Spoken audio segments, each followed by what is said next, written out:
Varicocele की recurrence के बारे में हर कोई बात करता है, मैं भी बात करता हूँ, इवन आपके सर्जन भी बात करते हैं, इवन किसी भी डॉक्टर से बात करो वो भी आपको रीअकरिंग के बारे में ज़रूर बताते हैं। अब रीअकरिंग है क्या चीज़, पहले उस चीज़ को समझ लेते हैं कि वेरिकोसील ठीक होने के बाद या सर्जरी होने के बाद आपको फिर से वेरिकोसील डेवलप होने को रीअकरिंग कहते हैं।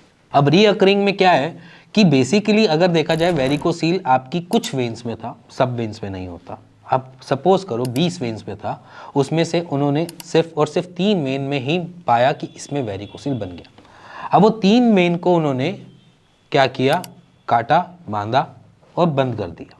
ये बेसिकली उनका कंसेप्ट है सर्जरी का, या एम्बोलाइजेशन चलेगा या किसी भी उसमें चलेगा, उस वेन को ब्लॉक करने का ही एक ही उनके पास सॉल्यूशन है।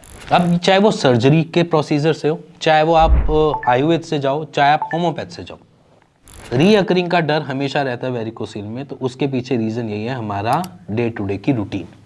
अब डे टू डे की रूटीन में क्या है, चाहे आपने सर्जरी करवाई हो, बट अगर आप वेरिकोसील के पेशेंट रह चुके हो और आपको आज भी कॉन्स्टिपेशन है तो समझ लेना आपको रीअकरिंग होने के चांसेस 50% प्लस हो गए। अब इसमें अगर एक और सिनेरियो को समझाऊं कि अगर आप आज भी अब स्कूटर बाइक दबा के चला रहे हो, अपने लंबे लंबे डिस्टेंस स्कूटर बाइक साइकिल पे ही चला रहे हो, तो भी आपके रीअकरिंग के चांसेस 25% बढ़ गए। अब इसमें एक और सिनेरियो समझाता हूँ कि अगर आप जिम लवर थे और आपकी एक्सरसाइजेस छूट गई और आपने सर्जरी के बाद फिर एक्सरसाइजेस स्टार्ट करी तो आपके वो 25% भी और ऐड ऑन हो गए।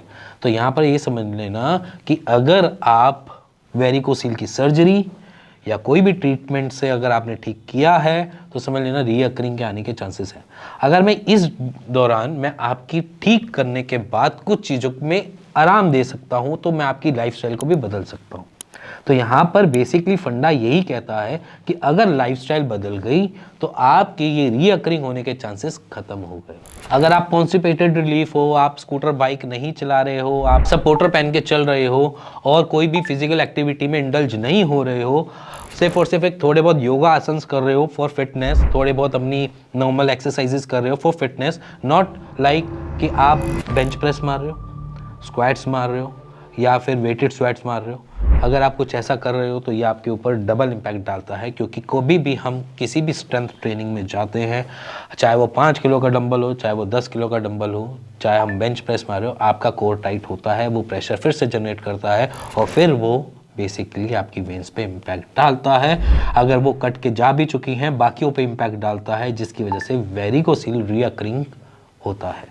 तो इसीलिए अगर हमने रीअकरिंग से बचना है, चाहे आपने कोई सा भी ट्रीटमेंट लिया हो, तो अपने लाइफस्टाइल को आज से ही बेटर कर लो। डे टू डे की रूटीन में अगर आपने आदत डाल दी, 21 दिन अपने उस लाइफस्टाइल को दे दिए, तो मेरे ख्याल से कोई भी आपको प्रॉब्लम नहीं आएगी इन फ्यूचर भी। बट अगर आप नहीं देते हो, फिर सोचते हो कि नहीं चलो भैया वैसे ही चलेगा जैसे पहले चलता था, तो समझ लेना आप रीअकरिंग दोबारा से ला सकते हो वेरिकोसील की, और आप 1 सर्जरी करवा सकते हो, 2 करवा सकते हो। आप कितनी सर्जरी कराओगे वेरिकोसील की, पहला क्वेश्चन आपसे। दूसरा क्वेश्चन, अगर आप इनफर्टाइल हो जाते हो तो उसका जवाबदाही कौन देगा? डॉक्टर देगा? नहीं देगा, कोई नहीं देगा।